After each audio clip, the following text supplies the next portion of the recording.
하나님 말씀은 구약성경 신명기 32장 9절에서 12절입니다. 9절부터 보겠습니다. 여호와의 분깃은 자기 백성이라. 야곱은 그가 택하신 기업이로다.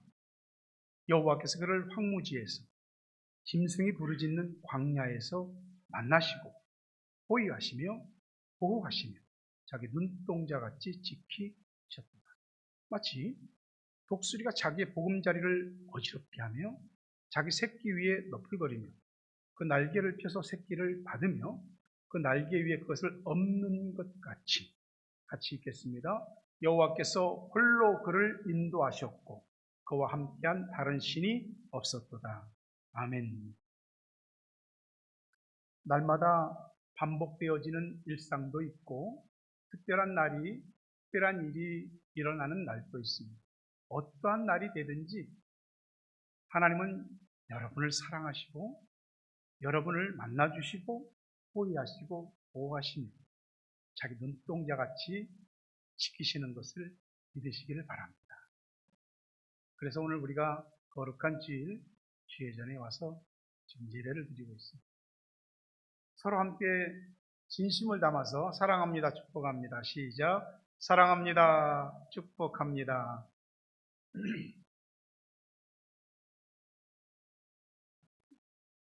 저 글귀를 한번 같이 읽습니다. 시작. 하나님은 독수리가 되기를 원하십니다. 아멘. 오늘 이 아침에 독수리 얘기를 잠깐 하려고요. 독수리를 모르지는 않잖아요. 하늘을 나는 맹금류 중에 가장 큰 날짐승이죠. 하늘의 제왕이라고도 불리고 오늘날 전 세계를 주름잡고 전 세계에 가장 막강한 위력을 발휘하는 미국을 상징하는 심볼이 독수리입니다. 이 독수리는 뭐 크고 작은 것들이 있긴 한데 뉴질랜드도 도심에서 벗어나 약간 외곽으로 가면 간혹 독수리를 볼 수 있습니다. 어떤 건 작은 독수리이고 어떤 건 솔개이기도 하고. 근데 이 독수리들이 생긴 모습을 보면 야무지게 생겼습니다. 야무지게 생겼거든요. 특히 비행 능력이 굉장히 탁월해요. 하늘을 유유자적하게 나를 때는 가만히 보세요. 날개 한번 까딱거리지 않고 그냥 계속 납니다. 이 공기의 흐름을 타고 딱 날고 방향을 바꿀 때도 급하게 몸을 움직이는 것도 없어. 꼬리 날개만 탁탁 치면서 방향을 바꿔. 시력이 얼마나 좋은지 그 높은 곳에서도 땅의 먹잇감을 봅니다. 보통 우리 시력이 1.0만 해도 좋거든요. 독수리는 평균 5.0의 이상의 시력을 가지고 있습니다. 유유자적히 하늘을 나를 때도 있지만 한번 아주 빠르게 날 때는 시속 100km, 먹잇감을 발견하고 위에서 내리꽂힐 때는 날개를 쫙 접고 쫙 내려옵니다. 시속 300km까지도 다르죠. 부리는 날카롭고 꼬부라진 부리, 발은 탄탄하고 발톱은 한 번 딱 움켜쥐면 절대 놓치지 않게 그런 강한 모습을 가지고 있습니다. 근데 하나님이 우리 보고 오늘 독수리라고 합니다. 어떠세요? 여러분 자신의 믿음과 신앙에 대해서 아니 자신의 믿는 자로서의 모습에 독수리로서의 자존감과 이런 자신감이 확실합니까? 뭐 인정하든 안 하든 상관없어요. 나는 독수리입니다. 이런 강한 독수리도 말이죠. 처음부터 독수리로 태어나는 게 아니고 알로 태어납니다. 여러분 잘 알다시피 독수리는 둥지를 절벽 이렇게 깎아지는데 또 바위가 많이 있는 그런 곳에 둥지를 짓습니다. 외부의 다른 것들이 쉽게 접근하거나 엄습하지 못하게 하기 위함입니다. 마치 성도의 삶과도 비슷하다는 생각이 듭니다. 하나님은 우리를 이 세상에 날로 하나님을 대적하고 어쩌면 인간이 신이 되고자 하는 호모데우스의 세상 속에 우리를 심어 놓으시고 여기서 고결한 신앙을 가지라고 합니다. 사는 곳은 이 땅에 발을 딛고 살지만 우리의 믿음과 정신은 독수리와 같이 높은 곳에 세상에 함부로 범접할 수 없는 그런 자리에 서서 우리 신앙을 유지하고 지켜 나가야 될 겁니다.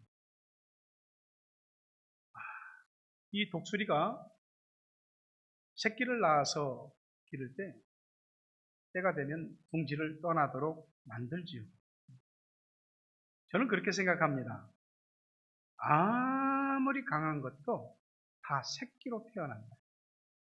새끼로 태어난 것들은 전부 다 걷는 법부터 배웁니다. 그 하늘의 제왕인 맹금류의 왕인 독수리도 둥지에서 걷는 것부터 배웁니다. 그리고 날게 됩니다. 무엇이든지 우리를 서 있게 하고 살아가는 걸 가능하게 하고 믿음을 지켜나갈 수 있게 하는 것. 이 모든 것은 일반적인 것에서부터 영적인 것까지 기본기의 탄탄함이 달려있습니다. 기본기가 탄탄하지 않으면 결국은 가지고 있는 재능이나 실력이나 그리 오래가지 않습니다. 목사님들이 모여서 그런 얘기를 한번 했습니다. 세 가지 힘을 얘기하면서 영력, 지력, 체력. 어떤 목사님이 어떤 게 가장 중요할까요?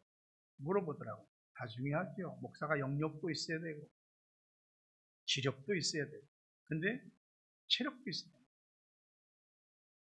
체력이 없으면 영력이고 지력이고 아무 쓸데가 없어집니다. 기본기가 하나님 앞에서 또 이 세상을 살아가는 우리의 기본기가 탄탄할 때에 비로소 우리는 하나님의 사람이 되고 강한 영적으로 강골의 사람들이 될 수 있습니다. 에베소서 6장 13절 17절 보니까 그러므로 하나님의 전신 갑주를 취하라. 이는 악한 날에 너희가 능히 대적하고 모든 일을 행한 후에 서기 위함이다.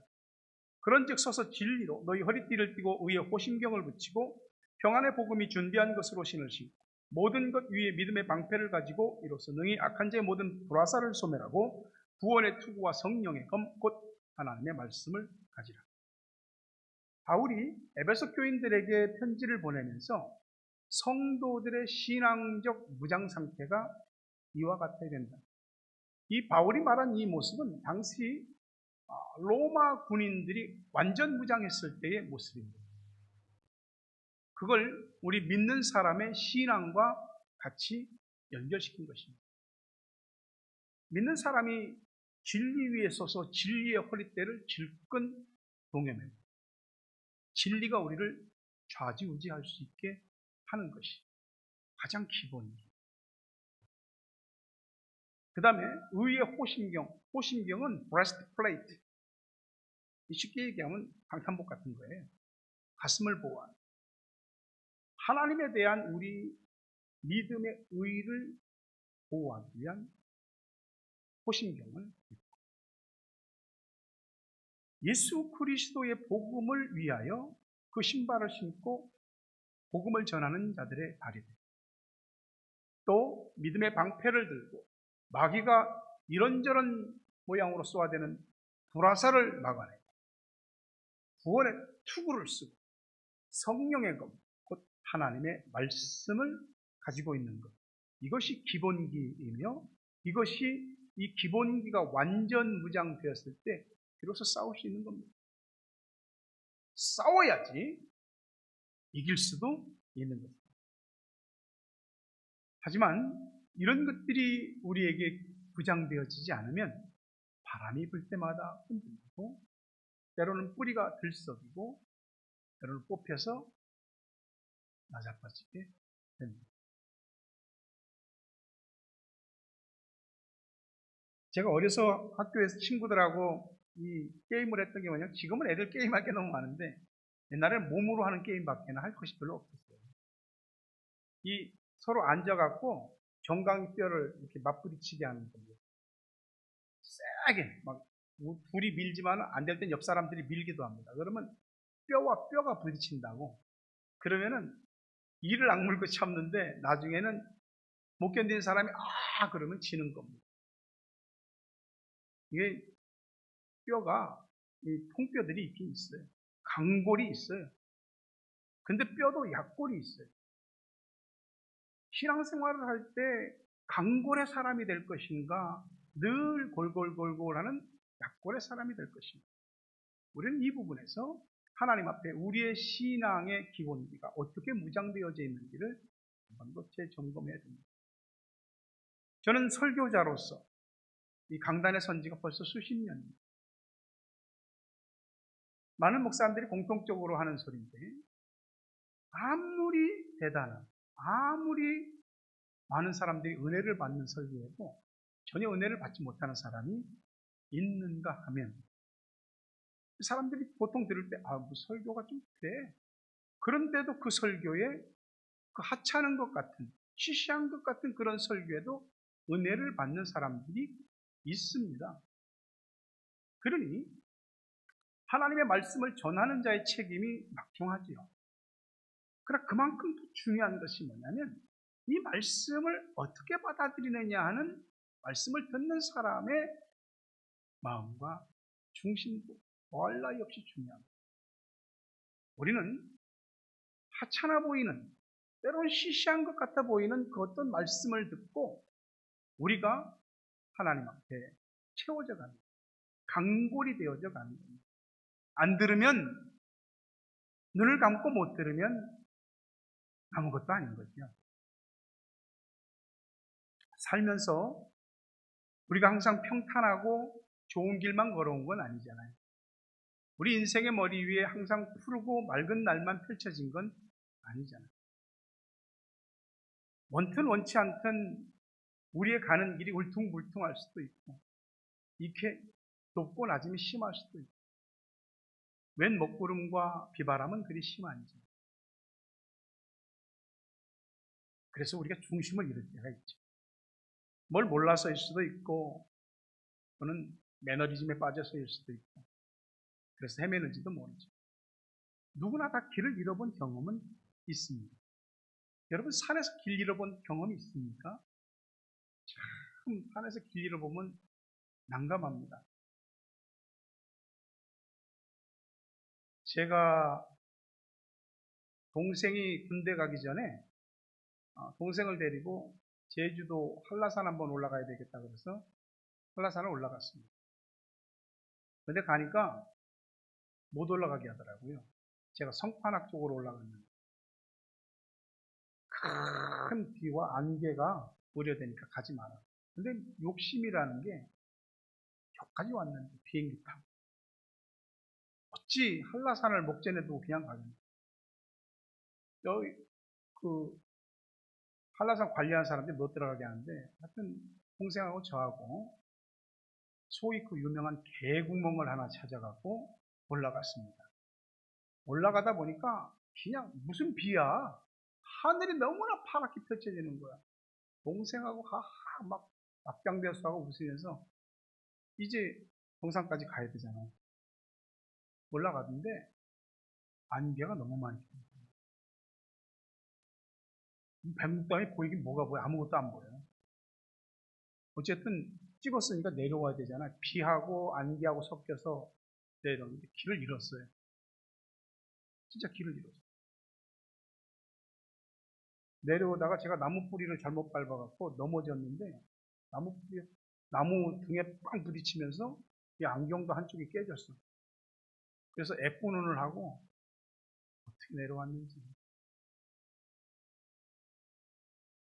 그래서 어떻게 내려오다 보니까 한라산 등반길 가운데 가장 긴 12.6km인가 돈 내코로 내려왔습니다. 돈 안 내고 들어갔는데 비오고 돈 내고 내려왔어요. 내려와서 바로 흑돼지 집에 가갖고 흑돼지 먹고. 산에서 길을 잃으면은 자꾸만 밑을 쳐다보거든요. 밑으로 내려가고. 산 속에서 길을 잃어버려요. 좀 높은 곳으로 가야 됩니다. 높은 곳에서 길을 봐야 됩니다. 지금이야 사막의 길을 가든지 바다를 항해하든지 전자장비들이 좋으니까 다 방향 다 알고 뭐 자동 항해도 하잖아요. 근데 옛날에 그게 없잖아요. 별자리 보고 갔거든요. 북극성이 있는 곳 딱 보고 저기가 북쪽이 하고 방향을 잡고 가는 거예요. 뉴질랜드는 여기 남반구니까 남십자성이 보이고 북극성이 안 보여요. 항상 고정적인 위치에 있는 것을 보고 방향을 잡고 가는 겁니다. 우리는요, 시간이 지나면서, 아니 예수를 믿는 시간이 점점 쌓이면서 하나님을 믿는 우리 중심이 흐트러지고 기본에서 떠나는 경향이 있습니다. 마음과 생각이 판단이 흐려지고 또 집중력이 약해지게 됩니다. 어쨌든 사람의 마음이라는 건 둘로 쪼개지면 정확한 방향 감각을 잃게 되고 거기에 쏟아부어야 될 힘도 분산되고 결국은 자기 인생이 우왕좌왕하고 가장 많은 힘을 쏟고도 얻는 것이 없게 되는 그런 결과들이 생기게 됩니다. 그때는 가장 기본으로 다시 돌아가는 겁니다. 우리가 우리의 삶에서 보다 더 풍성하고 또 많은 것을 맺게 하는 것은 누구나 다 바라는 거 아니겠습니까? 하나님도 우리에 대해서 다르지 않습니다. 요한복음 15장 2절에 보니까 무릇 내게 붙어 있어 열매를 맺지 아니하는 가지는 아버지께서 그것을 제거해 버리고 무릇 열매를 맺는 가지는 더 열매를 맺게 하려 하여 그것을 깨끗하게 하십니다. 가지치기 하는 거죠. 가지 입장에서는 왜 이걸 잘라? 라고 말할 수 있지만 불필요하니까 자르는 것입니다. 하나님께서 우리의 삶에 때로는 어떤 것들을 잘라내십니다. 내 아끼는 건데 그거 없으면 나 좀 힘든데 자르십니다. 이유는 건강하게 하기 위해서 더 많은 열매를 맺게 하기 위해서 하나님이 가지치기를 하시는 겁니다. 그때에 비로소 다시 새 가지가 나오고 새 가지의 열매가 맺힙니다. 기본입니다. 여러분이 중세 유럽사를 잘 아시겠지만 기독교는 탄생 초기부터 300년 동안 박해를 받았습니다. 그래서 믿는 사람들이 땅굴을 파고 들어가서 그 땅굴 속에서 카타콤이죠. 지하 공동묘죠. 거기서 살았습니다. 평생 햇빛도 못 보고 다 자란 사람의 키가 1m 10cm. 성인의 키가 그렇습니다. 햇빛을 못 보니 자라지를 못합니다. 그렇게 300년간 신앙을 지키다가 AD 313년 콘스탄티누스 황제가 이탈리아의 밀라노에서 기독교는 더 이상 사교가 사악한 종교가 아닌 종교로 인정하고 마침내 로마의 국교가 되고 황제로부터 모든 사람의 이르기까지 다 하나님을 섬기게 되는 놀라운 역사가 있다. 그렇게 기독교가 1000년 세월을 오면서 기독교는 썩습니다. 타락할 대로 타락했고요. 정치, 경제, 사회, 문화에 가장 좋은 영향을 미쳐야 될 교회가 가장 악영향을 미쳤습니다. 그런 중에 1517년 독일의 마르틴 루터가 위덴버그 성당의 95개조의 반박문을 내걸면서 이거는 성경과 다르지 않는다. 네? 그러면서 종교개혁이 시작됐습니다. 그 종교개혁의 시작한 본질이 바로 이겁니다. ad fontes. 본질, 기본으로 돌아가죠. 핵심이 회복되면 능력이 회복되는 것입니다. 여러분 가운데 운동하는 사람들도 있고 또 직업적으로 운동하는 그런 프로 선수들도 있잖아요. 모든 운동 선수들의 실력이 다 똑같은 건 아니에요. 실력의 격차는 있습니다. 그러나 어떤 선수라도 조금 실력이 떨어지는 선수든 아니면 탁월한 실력을 가진 선수든 가장 운동의 기본기는 달리기, 구보입니다. 신앙생활에도 기본기가 되는 구보가 있습니다. 예배, 말씀, 기도. 그것을 빼고는 우리가 하나님을 믿는 믿음에 대해서 어떤 것도 말할 수가 없습니다. 그걸 도외시하고 예배와 말씀과 기도가 우리의 2순위가 되고 3순위가 되고, 그래도 버틸 수 있습니다. 어느 정도 신앙에 나름 쌓인 것이 있습니다. 하지만 끝까지 갈 때는 못 달립니다. 체력이 떨어져서. 여러분에게 신앙의 구분은 어떤 것입니까? 중요하게 생각하면 중요한 것이고 중요하지 않게 생각하면 중요하지 않은 것입니다. 세상에 무서운 것이 많지만 하지 않는 것보다 무서운 건 없습니다. 어려워서 시작하지 못하는 것이 아니고 시작을 하지 않았기 때문에 어려운 것이고 어렵게 되는 것입니다. 아무것도 하지 않으면 아무것도 일어나지 않습니다.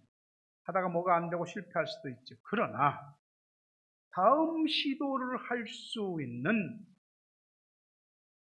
준비, 그 기본기는 다시 재가동을 시켜야 우리에게 다음이 있습니다. 작은 찻수저로 테이블을 땅땅 두들기면 건물이 무너지겠습니까? 안 무너집니다.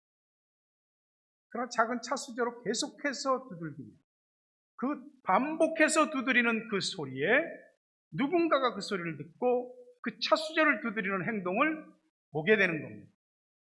교회 안에서 누군가 작은 찻수저 하나를 두드리는 이 거룩한 움직임이, 하나님을 향한 이 열심이 누군가에 의해서 일어나야 되는 것이죠. 그것이 곧 하나님의 일을 일으키는 것이고 선한 영향력을 끼치는 겁니다. 꿈은 도망가지 않습니다. 언제나 도망가는 건 내 자신이죠. 교회와 성도가 세상에서 늘 빌빌거리고 세상의 어떤 흐름, 문화 이런 것들 막아내기 급급하고 공격할 수도 있잖아요. 언제까지 당하고만 있을 수는 없는 거잖아요. 교회와 성도가 강력해질 수 있는 길은 하나님께서 우리들에게 강해지라고, 강해지는 비결이라고 말씀하신 그 단순한 것에 집중하는 것입니다. 이 비닐우 주머니에 물을 넣고 햇빛만 관통시켜도 그 비닐우에 있는 물의 힘으로 종이를 불태울 수 있습니다. 우리가 하나님께서 우리를 강해지도록 하기 위해서 하라고 하신 것들의 concentration 할 때 거기에 불이 붙게 되어 있습니다. 영적 강골은 그냥 나오지 않습니다. 예배, 말씀, 기도, 그 단순한 것에 집중을 통해서 교회 안과 교회 바깥에 자신이 누구인지를, 내가 어떤 삶을 살고 있는지를 나타내 보이는 것입니다. 배가 움직여야 되는데 배가 못 가게 생겼어요. 근데 노만 저으면 갈 수 있어요. 내가 그걸 어떻게 다시 해? 못해. 다시 노를 잡는 법부터 배우셔야 돼요. 우리가 세상에서 타락하고 엄청나게 죄짓고 썩어 문드러진 그런 사람들 속에서 막 우리가 신앙생활 하나요? 아니요. 우리는 그들과 함께 섞여 있지는 않습니다. 어느 정도는 거리를 두고 있습니다. 분명한 것은 우리의 신앙은 누구와의 전쟁도 아닌 자기와의 전쟁입니다. 어떻게 세상적이고 육신적이고 마귀적인 그런 생각과 패턴에 말려들지 않을 수 있습니다. 기본기를 탄탄하게 하십니다. 비가 오고 있을 때 비를 쫄딱 맞았습니다. 비를 피해서 나무 밑으로 좀 들어갔습니다. 그 빗방울이 떨어지죠. 근데 비가 그쳤습니다. 그리고 카톡이 왔습니다.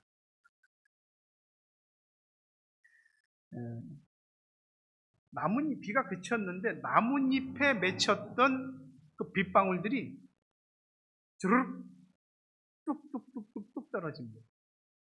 그 나무 밑에 서서 아니 왜 비가 계속 내리는 거지?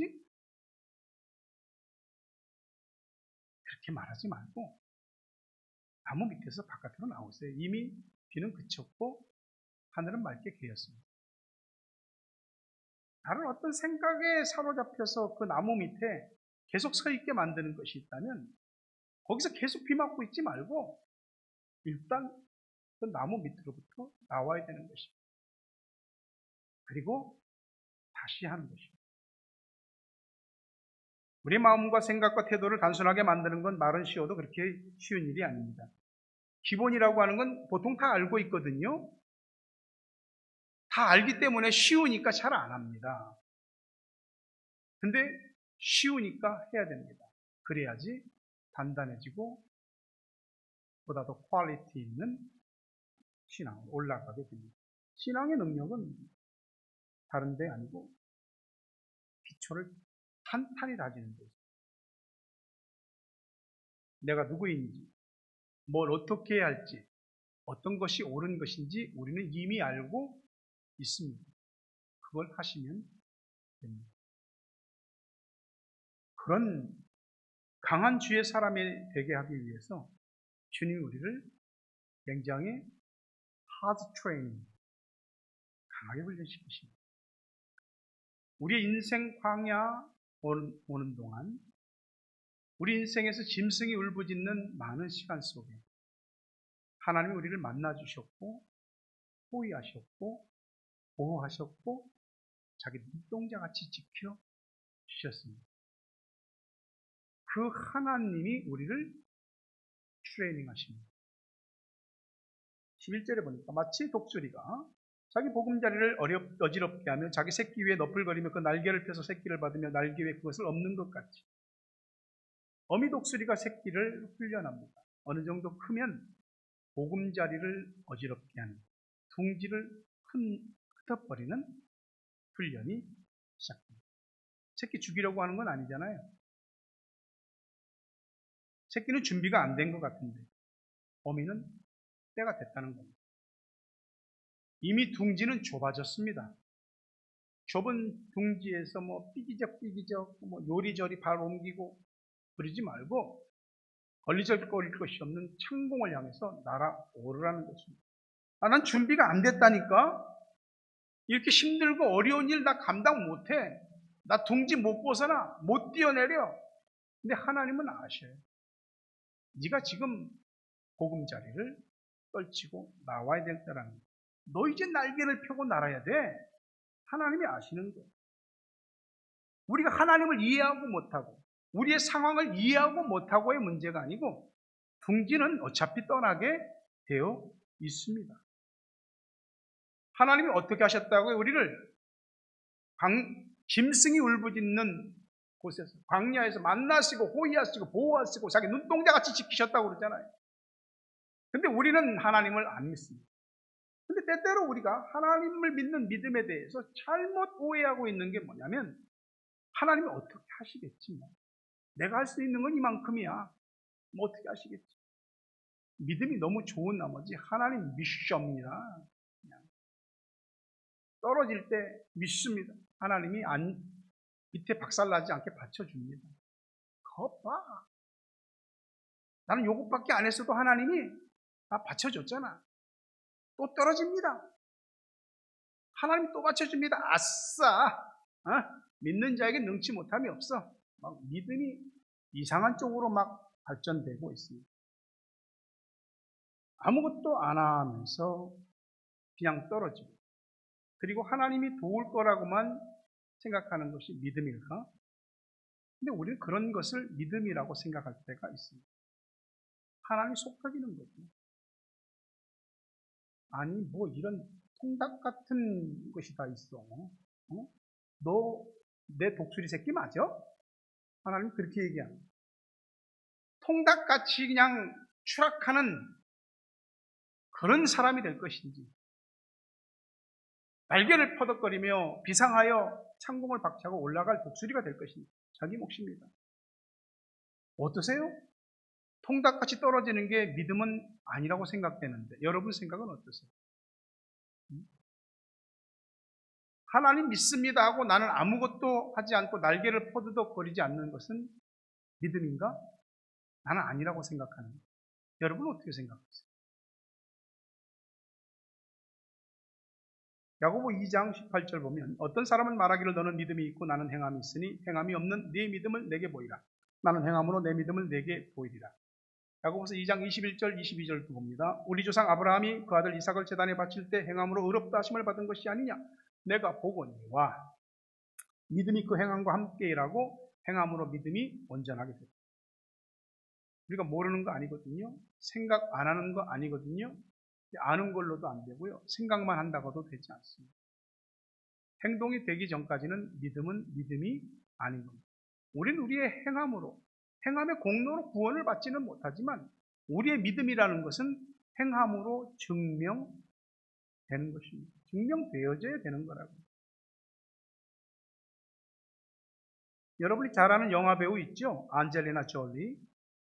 안젤리나 졸리는 유엔의 난민기구 대사였습니다. 요새는 이제 유엔이 제 역할 못한다고 떠났지만은 그 굶어 죽어가는 사람들을 보면서 애들을 보면서 마음이 너무 아픈 거죠. 한쪽은 배가 고파 죽고 한쪽은 배가 불러 죽고. 그 안젤리나 졸리가 한 말이 What nourishes me also destroys me. 나를 배부르게, 나를 커가게, 나를 성장하게 하는 것이 나를 파괴. 어느 정도 크면 둥지는 비좁습니다. 그 좁은 곳에서 요리 비비적, 저리 비비적, 발만 요리조리 그렇게 살 수는 없는 겁니다.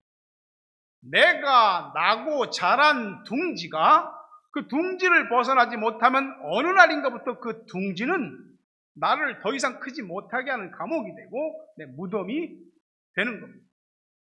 교회를 다니다 보면 어느 정도 알 만큼은 알게 되고 모르는 게 없게 됩니다. 놀랍게도 그걸 바탕으로 계속해서 신앙이 자라고 깊어지면 좋은데 더 이상 신앙이 크지 않습니다. 스타투스 큐, 딱 플랫한 상태가 되는 겁니다. 이것도 저것도 아니고 만큼. 그때 하나님이 보금자를 흩으십니다. 왜? 좁은 둥지를 떠나야 살 수 있으니까. 좁은 둥지를 떠나야 더 높이 날고 더 멀리 볼 수 있으니까. 날아본 적이 없는데 어떻게 둥지를 떠나서 날아? 하나님을 믿으시라고. 그리고 내가 하나님 자녀인 독수리라는 것을 믿으라고. 그래야만이 맥없이 떨어지는 통닭이 안 되고 비상하는 독수리가 되는 겁니다. 우리가 믿는 하나님은 위대하고 강하신 분입니다. 그 위대하고 강하신 하나님께서 우리를 위대하고 강한 영적 강골, 비상하는 독수리와 같은 주의 사람이 되기를 원하시는 겁니다. 개인에서부터 가정, 우리 인생, 신앙, 교회 어려움이 있을 수 있죠. 의미 없는 고난은 없습니다. 우리에게 일어나는 모든 고난은 어떤 의미로든지 다 의미가 있습니다. 그럼 하나님이 그 어려움을 통해서 우리를 이리저리 굴리고 장난치시는 겁니까? 아니죠. 우리를 강하게 키우시고 우리를 비상하는 독수리가 되게 하시려는 겁니다. 닭처럼 키우려면 뭐하러? 하나님이 예수를 십자가에 죽여서까지 우리를 부르시고 우리에게 죄와 사망의 문제를 해결해 주시고 천국에 문을 여시고 하나님 자녀가 되게 했겠냐고요? 그냥 가두어 놓고 모이나 많이 주고 빨리 자라게 해서 빨리 크면 그냥 딱 시장의 상품으로 내다 파는 그런 닭이 아니라고. 독수리로 훈련시킵니다. 근데 우리는 통닭처럼 추락하는 것에 익숙합니다. 하나님 그게 마음이 안타까운 해가 바뀌었습니다. 해가 바뀌었는데 여전히 자신의 어떤 둥지 안에 자기 자신을 가두어 놓고 나는 더 못해요. 나는 못 날라요. 나는 둥지를 안 벗어날 거예요. 만약에 여러분의 아이들이 자랄 때 그렇게 한다면 여러분은 가만히 보고만 있겠습니까? 먹을 것이 필요하다면 먹을 것을 더 줄 것이고 어떤 교육적 후원이 필요하다면 더 후원할 것이고 내 자식이 크고 바르게 되고 성장하는데 필요한 것이 있다면 부모로서 다 할 겁니다. 목회자로서 교인들에게 바라는 것이 왜 없겠어요? 하나님 목회자도 그러구나. 하나님은 여러분에게 거는 기대치가 없겠습니까? 여러분을 가두어 놓은 둥지 떠나셔야 됩니다. 둥지는 어린 새의 보호처요, 안식처요. 먹을 것을 공급받는 곳이지만 어느 순간이 되면 떠나야 됩니다. 둥지에 있다가 공격받으면 속수무책입니다. 그거 보셨죠? 뱀이 이렇게 나무 타고 올라가서 새 둥지 알일 때 먹어버릴 때도 있고 새끼일 때 잡아먹을 때도 있고. 그러나 둥지를 박차고 떠나서 하늘로 높이 비상하면 뱀이 함께 날아오르지 못합니다. 독수리가 뱀 잡아먹어버립니다. 맨날 당할 수만은 없잖아. 마귀나 마귀 시험에 이리저리 휘둘리고 두려워 떨고 그런 통닭이 아니라 마귀가 두려워하는 독수리 같은 신앙의 사람이 되셔야 됩니다. 우리는 이미 하나님을 경외하는 영적 강골입니다. 예배와 말씀과 기도, 이것으로 기본기를 탄탄히 하시고 그 훈련 받으시고 그리고 독수리와 같이 비상하십시오. 오늘 하나님께서 우리의 보금자리를 어지럽게 할 때가 있습니다. 불안할 수도 있고 죽을 맛입니다. 한 치 앞도 보이지 않고 당장 뭘 할 수 있는 것도 없어 보입니다. 하나님의 독수리로 되어져가는 과정입니다. 영적 강골로 되어가는 과정입니다. 버리지 않으십니다. 떠나지 않으십니다. 세상 끝날까지 함께 하십니다. 미물인 독수리도 지 새끼 땅에 떨어져서 죽게 만들지 않아요. 땅에 떨어질 때 다시 손살같이 내려가서 다시 등으로 받고, 하나님은 절대 미물보다도 못한 짓을 하지 않으십니다. 말씀을 맺으려 합니다. 둥지는 절대적으로 필요합니다. 그러나 어느 순간이 되면 둥지는 우리의 감옥이 될 수 있습니다. 그 보금자리를 하나님 그래서 흩어버리시는 겁니다. 날개를 펼쳐라. 나를 믿고 뛰어라. 날개를 퍼덕이라. 하늘 높이 날아라. 멀리 봐라. 둥지에 계속 있으면 늘 뱀의 공격에 시달리게 될 것입니다. 하나님이 책임지십니다. 독수리 하나님이 책임지십니다. 우리는 독수리, 높이 날아올라서 위에서 아래를 내려다보는 여유로운 그런 충만한 자유를 갖고 이 세상을 살아가는 여러분 되시고, 그냥 맥없이 떨어지는 통닭이 아니라 하늘의 제왕 독수리와 같이 여러분이 하나님의 뜻을 마음껏 펼치고 그리고 은혜와 복을 받게 되길 주의 이름으로 축원합니다.